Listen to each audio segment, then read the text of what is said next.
All right, everyone. So on page 61, spend a few minutes to answer the question, what additional information do we want to see that can help us figure out which energy sources contributed to the crisis in Texas in February 2021? Take a few minutes and write down your thoughts, please. All right, now with your partner, turn and talk. What data about energy in Texas in February 2021 could help us figure out what went wrong and which sources contributed to the crisis? Be ready to share your ideas with the class. All right, class. What patterns would we expect to see from a source that contributed to the drop in supply? So what patterns would you expect to see on the supply graph of those energy source types? All right, class. On pages 63 to 65, there are a bunch of energy supply graphs. What I want you to do now is stand up and find a partner that you have not worked with. Once you do, raise your hands, work together to get the data. Specifically, look at what do you notice in these graphs and what does that mean? Be ready to share your ideas with the class. You will all have 3 minutes to discuss with your partner. So get ready and begin. All right, class, let's come back, please. And let's discuss as a class, what do you notice and wonder about the way these graphs present data? Specifically, I want us to talk about what you noticed about coal, what you notice about gas, wind, and nuclear.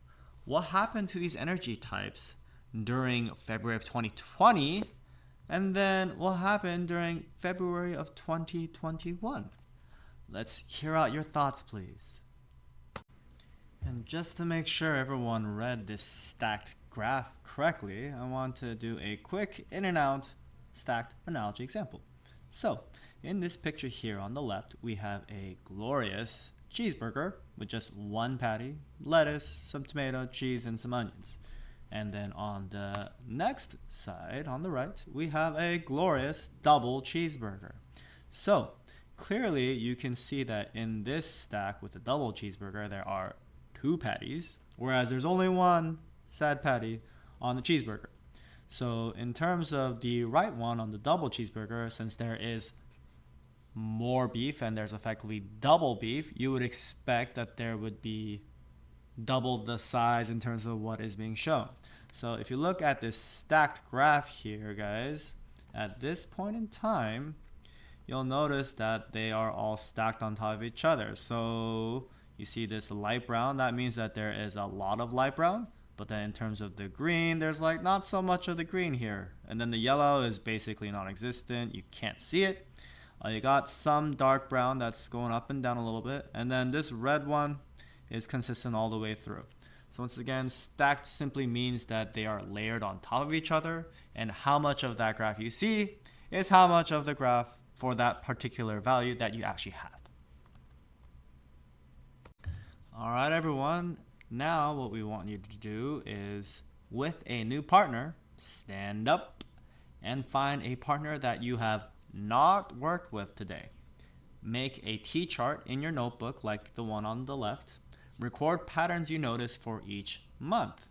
And specifically, notice how are the patterns in February 2021 during the crisis different from the patterns in February 2020 when there was no crisis. So once again, please make a T-chart on page 66, and with a new partner, write down any things that you notice and observe that are similar and different. All right, class. Now let's take some time to talk together. How are the patterns in February of 2021 different from the patterns in February 2020?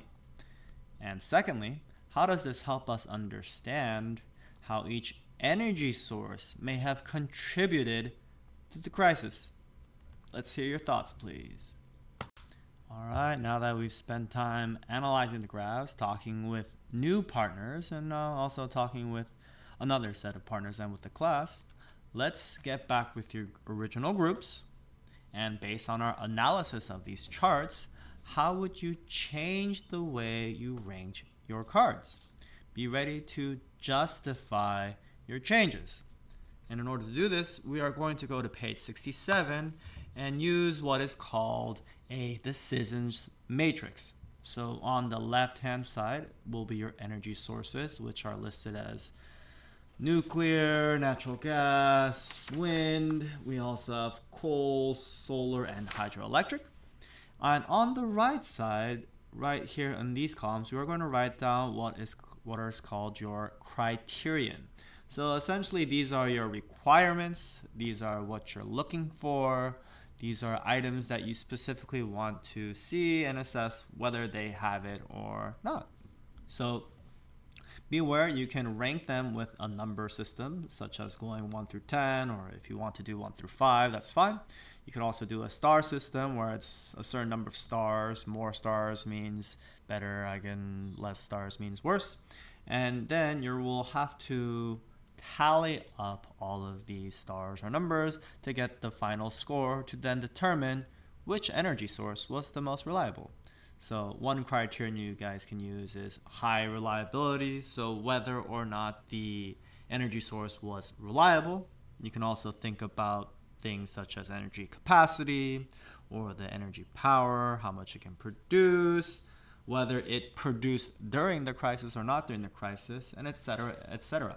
So please, with your groups, use the graphs on page 63 to 65, and also use the energy source cards from the previous lesson to determine a list of criteria, and then using that criteria, rank out the energy source types.